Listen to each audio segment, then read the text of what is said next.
now take what we learned about using Sculpt Fab, and I want to actually try and do work from an existing model and just playing around with it. So again, I just want to give you another taste of how to do some 3D modeling on the computer.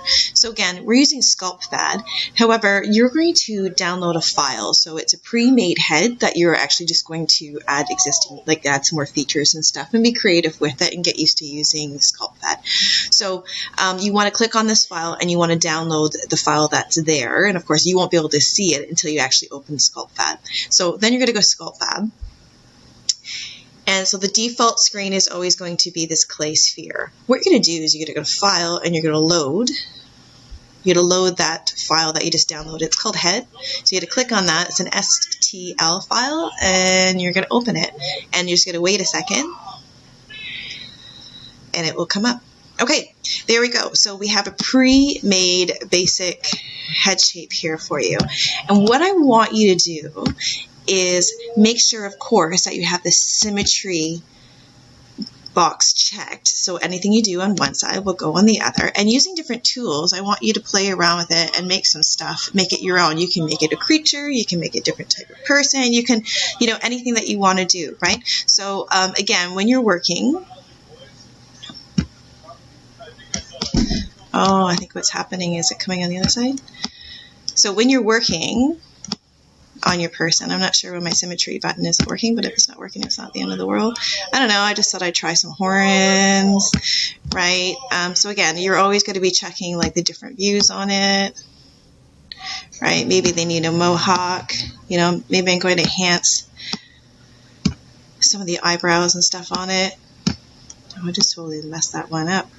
But I just want you to play around with it and see what you come up with, right? Maybe I want to make that nose bigger, right? Again, you can change the brush size on it. But again, my advice is always to, now it's coming out really cool creature, is to always check just the different angles and stuff like that on it. Okay, and remember at the end, you can always like smooth some stuff out. So my advice would just be to build some stuff up on it, and this is for fun, so don't freak out about it. If you're really enjoying this, maybe you want to color it as well using the paint tool when you're done.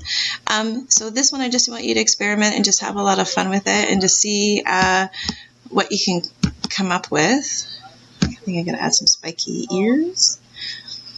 So I'll try the inflate tool. Anyway, you don't need to watch me do this.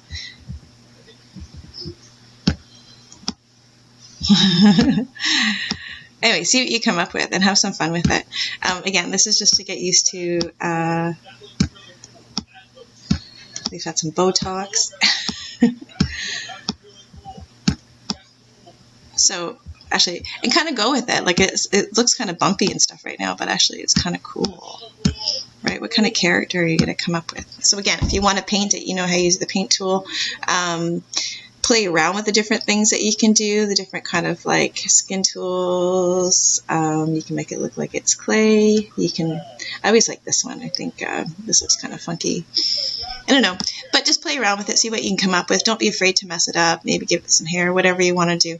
When you're done with it all, take a screenshot again, Control, and then your switch screen at the very top middle of above the number keypad, and then just save that and post it.